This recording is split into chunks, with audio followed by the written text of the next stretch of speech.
उद्धव और अर्जुन वहाँ पर पहुँचे। भगवान श्री कृष्ण ने बहुत सुंदर उपदेश उद्धव और अर्जुन को दिया। कलयुग का वर्णन, कलयुग के राजाओं का वर्णन, कलयुग की दशा का वर्णन। कलयुग की दशा का वर्णन बड़ा विचित्र किया।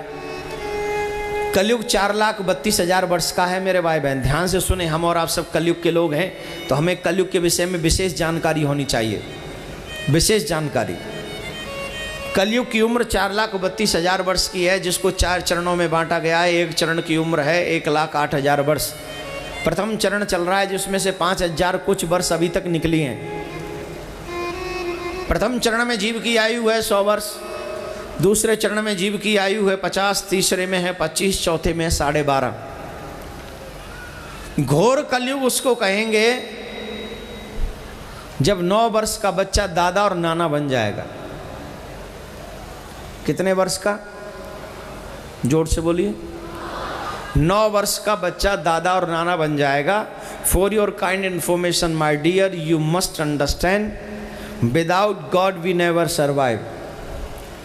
If you want to moksha, then you chanting the name of God. If you are not, then you will not take moksha. मोक्ष और भगवत दर्शन तभी हो सकता है जब कलयुग के जीव अपने इस अस्तित्व को समझें। अस्तित्व क्या है? हरे नामैव केवलम।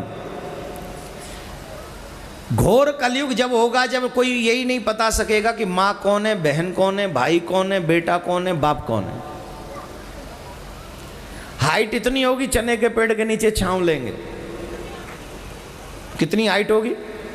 चने के पेड़ के नीचे बैठ के छांव लेंगे। उम्र 9 वर्ष का बच्चा जब दादा और नाना बन जाएगा तो आप सोच सकते हैं। हमारा कलयुग में ऐसा ही माहौल हो जाएगा जैसे पशुओं का है, जो हमें जन्म देते हैं, हमारा आवास भी विलास भी उसी के साथ होता है। जैसे पशुओं की दृष्टि है वैसी हमारी हो जाएगी। आज तो हमें पता हमारा बाप कौन है, कल को ये भी नहीं पता होगा बाप कौन है, बेटा कौन है, जैसे पशुओं में नहीं पता होता।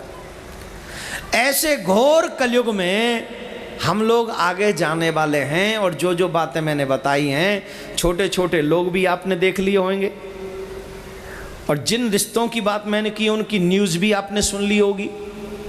मतलब ट्रेलर तो शुरू हो चुका है, मूवी आनी पक्का। अब एक बात बताइए,